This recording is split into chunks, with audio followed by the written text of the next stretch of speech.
Kasi niligaw-ligawan niyo yung babae tapos Nagagalit siya. No, this is for fun. Di ba sabi ko kanina, this is for entertainment purposes. This is for fun. Pero may laman yung sinasabi ni Kimi. Di ba? So, Galit ka dyan. super naman. Kasi naman, ganito kasi yun. Kung nagalit dito si Kimi, nag-react, I think meron siyang pinatatamaan. Kasi Pang niligawan at pinaghirapan, eh bakit may kasama kang iba sa perya? Wala, ba't ako?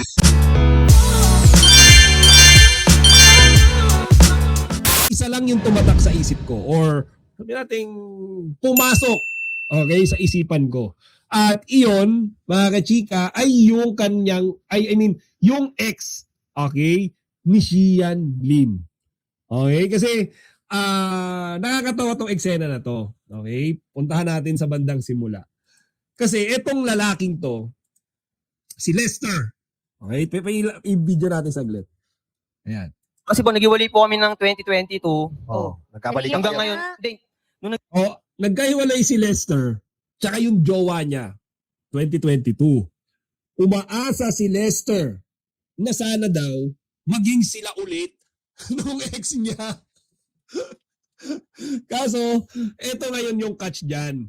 Okay? Tinanong siya ni Jong tsaka ni Kimi, ni Bong, ano ba yung dahilan ng hiwalayan? Di ba? Ilang, daming tao nanonood sa iyo. Hindi pa over si Lester. Sino ba nakipaghiwalay? Oo. So, ang nangyari, mga kachika, si Lester, nahuli na nanloloko. Ayan ngayon, yung mahapde. Okay? Nahuli siya nung kanyang girlfriend na may kasama ibang babae. Sa perya. Okay, akala nga ni Jong, nahuli ka, kaangkas mo sa motor, no? Hindi. Nahuli mga chika sa perya. Pinicturan daw sila.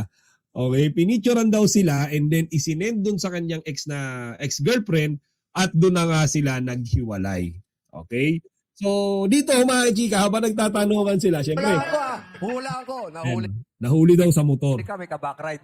Hindi po. Sa Ano? motor.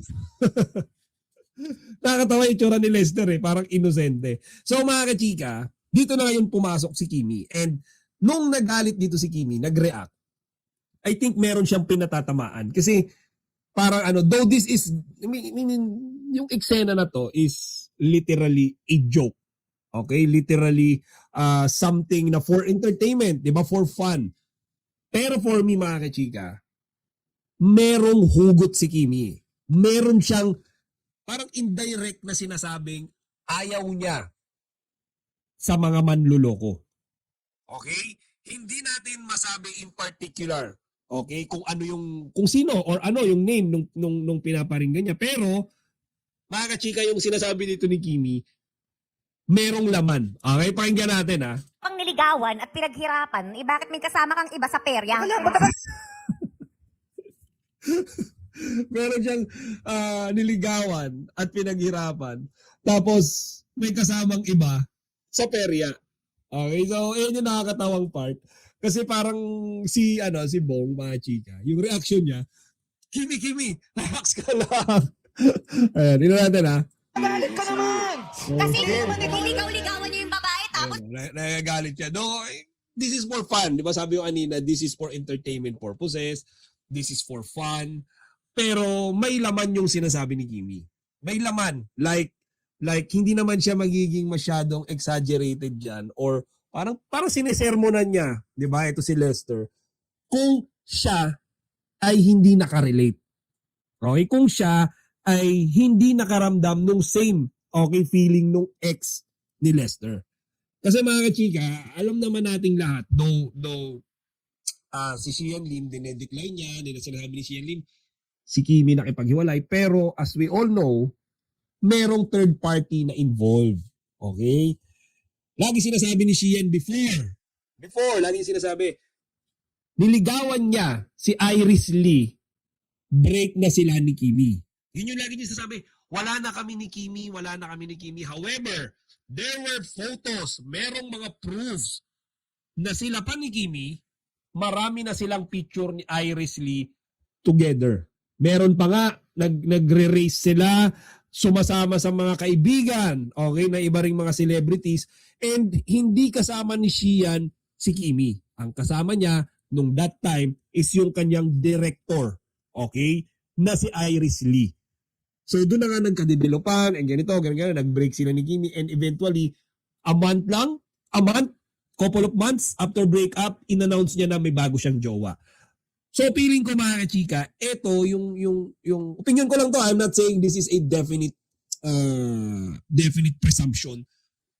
Opinion ko lang naman to, parang merong patama si Kimi dito sa ex niya. Okay, parang pinagtatagpi-tagpi ko lang. Yeah, pakinggan natin ha. Mas mambababae pa kayo. Papaliwanag na siya eh. Kami ay sadyang napamahal lamang. Sadyang nagmamahal lamang.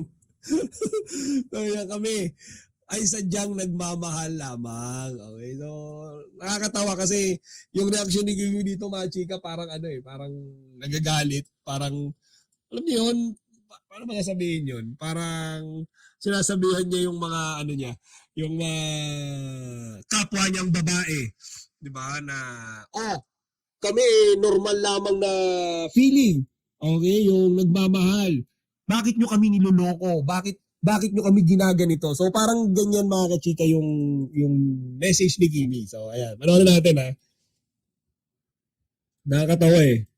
Diba? Ikaw ligawan nyo tapos lolokohin mo. Liligaw-ligaw, lolokohin nyo. Nananahimik kayong mga babae tapos kukurot-kurotin yung ganyan-ganyan. Yan na, tingnan nyo mga chika si Lester. Tinakabahan. Diba? Tingnan si Lester. Hala, ganito pala si Kimi kapag nakakakita ng mga manluloko. Ayan, panoorin muna natin ha. Ayan, Celestine Amore, $. Ayan. Hindi ko alam kung paano mag-$ madam pero sige maglalagay po ako niyan, pag-aaralan ko ha. Ayan. Yun, Madam Edita daw sa good evening kachika, salamat maaga ka ngayon. Thanks sa update sa akin po. Kamusta ang business natin? Sana mag-grow, God bless. Business, okay naman po so far, kailangan mag-grind pero ayun, kapit lang. Carry yan. Ray Kayagi, ito yung natin, viewer natin from Japan. Ayan, konbawa Chika Patrol, late na naman ako. It's okay. Ito si Madam Ray Kayagi, Tomodachi ko yan eh. Ayan. Gilmar Baranda, hello Chika Patrol, good evening po. At sa lahat ng Team Pauladya, ayan. Good evening Chika Patrol from Eva. Good morning, good evening pala Chika Patrol and everyone from Buena Galiosa. Si Madam Josie na si Sebastian naman, sabi good evening ka Chika at sa lahat ng Team Pauladya. Ayan. Nako, March first week may pasabog na naman ng Kim Pao. Sabi yan ni Madam Irene Miguel CAC. So, watch out tayo dyan. Okay, pag si Madam Irene Miguel nagsasabi ng mga updates, nangyayari. Yan sila dalawa ni Queen Catherine yan, tsaka si Madam Rabilin si Madam Jangdi yan, mga malalakas yan sa updates eh. Yan, Madam Luz Miminda, Rapliza, yan, humabol si Madam Luz Miminda. Hello Madam. And Madam Maricel Basco, ayan, nakahabol din with heart sign. Annabel Belayao, good evening kachika, watching from Cebu. Ayan. Sabi dito ni Edita Adonza, may nabasa ako na napikon daw ang director sa movie nila Jericho, yung The Loved One, dahil sa nangyari kay Jericho at kay Kim. Bakit idawit si Kimi? Si Eko ang unprofessional. Sumagot, wala lang. Totoo naman yun. Actually, mabalik tayo dyan. Hindi lang naman si Kimi o yung mga Kim Pao fans. Okay? Correct ko. Hindi lang naman yung mga Kim Pao fans yung nagkaroon ng sama ng loob kay Jericho. Hindi lang mga Kim Pao fans. Si OG Diaz, mga kachika, hindi niya pinalampas yan. Kinontent niya yan. And sinabi niya nga, Jericho, sana nag-sorry ka na lang. Diba? Whatever the intention is, okay, sinadya mo man yan o hindi, sana nag-sorry ka na lang. There's nothing wrong saying sorry kahit yung ginawa mo na yun, mga kachika, ay hindi mo sinasadya. Diba? Ang nangyari kasi, binigyan ng chance ni MJ Felipe si Jericho para i-correct, okay, yung nangyari sa kanila ni Kimi. To explain, nung in-interview ni MJ si Eko, alam mo ano sinabi dapat ni Eko? It was not my intention, and kung ganun ang naramdaman ni Kimi and Kim Pao fans, I'm very sorry, but I just want to let you know, I just want everyone to know that it's not my intention na hindi mapansin si Kim. Maybe talagang na-overwhelm ako sa ibang mga host, mga ibang mga guests na bumabati sa akin, binabati ko sa 8 Showtime. And yung sagot ko na yon, ganun yung sabihin, di ba? Hindi lang ako nakapag-isip kaagad ng tamang sagot, kaya sabi ko, wala lang. And Kim, I'm sorry for that. Ganun na lang sana. Di ba? Para makondim mo lang yung pangyayaring yun sa buhay mo. Kasi, nung in-interview, pinagbigyan siya ni MJ Felipe na explain. Alam niyo, sabi niya, I don't know what happened. Hindi niya na naman alam. I don't know what happened daw. Hindi niya alam. Hindi niya ba pinanood yung It's Showtime that day? Hindi ba? Nung nandun siya, syempre, may mga YouTube videos yan, yung replay, nagkalat sa Facebook. Hindi niya ba pinanood yun? Hindi niya ba nakita yung dating nun sa mga tao? Yung perception nun siya, nandun siya eh. Nandun siya, sabi niya, kesyo binati niya raw si Kim. Oo nga, binati mo na or binati mo man or hindi. Yung nakita namin mga fans, yung pinaniniwalaan namin, hindi yung sinasabi mo eh. Diba? Yun yung nakita natin eh. So, kung yun yung nakita namin, sana nagtakumbaba na lang si Eko. Gaano ba naman kahirap sabihin, it was not my intention and I'm sorry. I would like to say sorry to Kim. I message Kim, I'm sorry kung ganun yung naging dating. Diba? I'm sorry. Minessage niya si Kim. Di ba minessage niya si Kim? Nag-sorry ba siya? Hindi. Ang sabi niya lang, Kim, are you okay? Ano yun? Di ba? Are you okay? Tatanungin mo bang are you okay yun kung tingin mo okay siya? Ibig sabihin, tinanong mo, are you okay? Meron kang nararamdaman kay Kimi na hindi komportable. Ibig sabihin, nararamdaman mo sa sarili mo na hindi okay si Kimi, kaya tatanungin mo siya, are you okay? Kapag ba yung tao, mga kachika, nakita nyo nakasmile, healthy, walang sakit, tatanungin nyo ba yan kung okay ka lang ba? Wala ka bang sakit? Di ba hindi naman? Nakikita nyo okay eh. Siguro si Kimi, kaya niya tinanong, Kim, are you okay? Are we okay? Kasi mga kachika, siya sa sarili niya, alam niya na meron siyang nasaktan. Di ba? Yung nag-comment ka si Kimi, kinumpara si Paolo kay Eko, nakita nyo, sobrang sang-ayon si Kimi. True. With smiley and umuusok yung ilong, na talagang sinasabi niya na malayo si Paolo kay Eko. Hindi naman magre-react ng ganun si Kimi kung hindi siya na-hurt sa ginawa sa kanya ni Eko. Di ba? Simple as that. Ganun lang yun eh. So kahit anong sabihin ni Eko, anong excuses, meron siyang nagawang hindi okay doon. Number 1, dinedman niya si Kimi. Number 2, nung binigyan siya ng chance na makondim yung sarili niya, hindi niya kinondim, dininay niya na, okay, naghugas kamay pa siya. Hugas kamay, wala I greeted Kim. Anyways, ganoon talaga. Ayan, sabi nga ni Madam Kitty Bells, mataas din ang ihi ni Eko. Sobrang correct kayo dyan. Hindi siya nagko-concede. Tingin niya siguro sarili niya. He is the senior guy. He is more professional. He is more famous. So, natin masabi. Madam Lasses Lotot. Lasses Lot. Ayan. Good evening, Kachika Patrol. Good evening din po sa iyo. Zamsha Ball. Lorna Camacho. Good evening sa inyo. Lex Gilepeño. Ayan. Good evening. Ayan, dami nating shoutouts ngayon Madam, sabi ni Madam Luz Biminda, medyo brusko ang dating ni Eko doon sa news noong call attention niya. Ayan, oo nga pati nga si OG Diaz, di ba? OG Diaz na yan kilala yan bilang basher din ng Kim Pao, pero hindi niya pinalampas yun. Tinuligsa niya si Eko dyan. Di ba? Sinabi na, ano yun, scripted? Scripted o hindi, pero yung para sa mga Kim Pao fans, na basto si Kimi, sorry na lang. Di ba? Yan, hindi siya nagpakumbaba kasi mayabang siya. Hello. Pag nag-open ka ng live mo, mag-like ka ng title, natapos scroll mo baba, makita mo option mo advanced settings, sinalabas yung enable mo na dapat blue yung kulay. Blue. Saan ba yun? Ayan, blue. Saan ba yun? Wala akong makita, madam Madam Irene Miguel CAC. Ayan, sige, aralin ko yan, Madam Irene para sa'yo.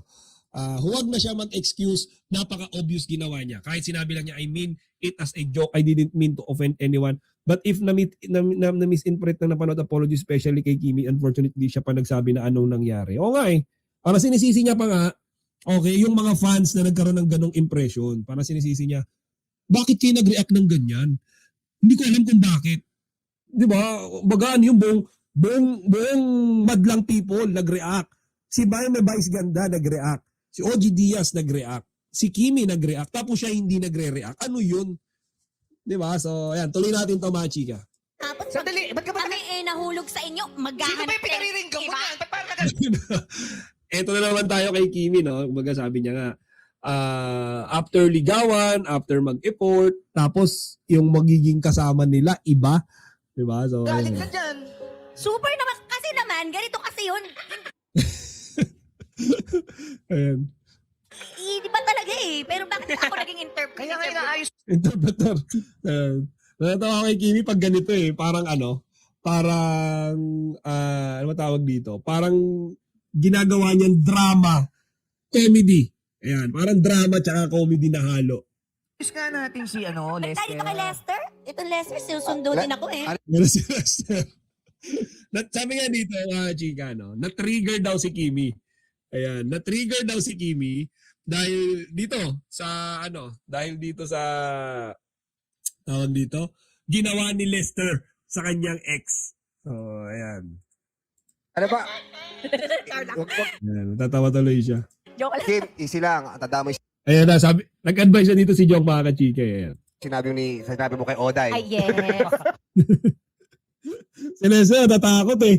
Baka biglang ma-sermonan ni Kim nang wala sa oras eh. Kakasabi ko lang mga minutes ago na Ano ba? Ano sabi ni Kimi dito? huwag tayo magiging masamang tao dahil sa mga masasamang pinapakita sa atin ng ibang tao. Ayun. So, sabi niya dito mga chika, huwag tayong maging masamang tao dahil sa masamang ipinapakita sa atin. So, napakagandang lesson naman yan. Kasi, di ba si Kimi ganun siya? Si Kimi kahit anong bato sa kanya, wala tayong narinig, wala tayong nakita, wala tayong napanood na gumanti siya. Wala. Kahit isa. Okay? Remember nung pinagbababa si Kimi nung pandemic? Remember na kahit ang objective niya lang naman, okay, yung bawal lumabas is wag magpalabas ng mga tao. Kinompare niya sa classroom. Pero the intention is good. Okay? Simple advice, hindi lang naipaliwanag ng mabuti ni Kimi, pinagbababas na siya, ginawa ng meme, pinagtawanan, pinagmumura pa ng iba, and all, wala kayong narinig na kahit isang negative na feedback from Kimi. In fact, iniyak niya na lang yun. Iniyak niya yun, mga chika. Iniyak niya yun dahil wala naman siyang masamang intention doon, pero binigyan ng mali siya ng mga tao. Di ba? Nung si Kimi iniwan ni Gerald, wala tayong narinig na any negative feedback from Kimi. Di ba? Ngayon, Richard Gutierrez, Sara Labati, naghiwalay, nakita niyo, may banata nila, nakita niyo yung mga tirada ni Sara Labati sa kanyang asawa, na kesyo niloko siya, kesyo ganito, kesyo ganun, walang sustento. Di ba? Yung babae, puro atake. After niya masaktan, si Kimi after masaktan, wala, iniiyak. Si Ellen, Adarna, and Derek Ramsey, kita nyo si Ellen ang ingay-ingay sa social media. Kesyo si Derek hindi nagsusustento, kinukumpara kay John Lloyd, kesyo ganito, kesyo ganoon. And I'm not against Ellen. Okay, ang sinasabi ko lang, yung karamihan ngayon sa showbiz, sa mga hiwalayan, yung babae, aatakihin niya kaagad yung lalaking nanloko or bumalahura sa kanya. Si Kimi, after siya iwan ni Sian, lokohin, may narinig ba tayo kahit isang negative feedback from her towards Sian? Actually, yung worst na nagawa ni Kimi nung nasa airport siya, umiyak lang siya. Yun lang. Diba? Nung paalis yata siya, nasa airport siya, and then na-spot interview siya, and na-interview siya about, or natanong siya, diba, about Sian, and, hindi niya siguro ma-explain, hindi niya alam saan hugutin. Iniyak niya na lang, mga chika. Iniyak niya na naman. Laging ganoon, kapag ka nababash siya, iniiyak niya, dinidedman niya, and hindi siya gumaganti. Di ba?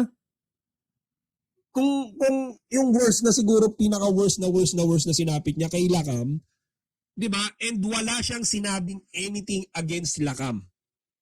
Sinampahan niya ng kaso, yes, but that is a professional way to settle things. Okay, deserve eh. Pero hindi niya kinurse, hindi niya minura, hindi siya nagpo-post ng mga kung ano-ano against ate niya because that's Kimi. 'Di ba? Ayan, sabi dito. Hay nako, hayaan na lang matanda ng lolong si si Lolo. Ayan, badagulan nila kanina. Ayan. Hello, Chika Patrol. Good evening. Kamusta po? Okay lang, Madam Annalisa. Ikaw, kamusta ka na? Ayan. Annabel, ang ganda talaga ni Kim. Ang bait pa. Buti nakabot sa live. Bakibalita sa Kim pa. Oo naman, Madam Annalisa. Ayan. Pero naging swerte din yun. Nagkaroon ng music album. Baka lumabas nag-platinum na pinatulong ng lahat. Ayan. Kanina pa ako nag-aabang ka, Chika. Thank you, Madam Elizabeth Flores. Sabi ni Madam Irene Miguel CAC, oo, tama yun. Kasi instead of turning yung bawal lumabas into misfortune, into bashing, into curse, binuksan yung pintong yun para magkaroon pa ng opportunity si Kimi. So siguro pahiyang-pahiya yung mga bashers that time, pahiyang-pahiya sila kasi pinasikat lang nila si Kimi at sila, 'di ba, yung ginawa nila hindi nakasira kay Kimi, pinasikat lang nila lalo. 'Di ba? Ayan. Sabi ni Madam Edisa, pahinga ka Chika, health is wealth, don't stress too much. Naku, Madam, thank you po. Paano ko pasasalamatan si Madam Elizabeth? Pero thank you. Susundin ko yan, health is wealth. Talagang, papahinga rin talaga ako. Kanina, 4 o'clock yata, gising na ako. Grabe. Ayan, so, ayan, tuloy natin to. Yes, Tsaka- amen. Saka, ang tagal na nun, Kim. Ang tagal na raw, Chika. Ang tagal na raw, Kim. So, ayan. Di ba? Kay Lester. Lester. Napaisip si Kim, parang, Kuya John, tunutaon mo naman ako, ha? Ayan. So, ayan mga chika, no? Nakakatuwa. And, bardagulan nila kanina to kasi parang, imbis na si Kimi yung bunutin, ang ginawa ni Kimi, siya yung bumunot kay Lester. So, na-reverse yan.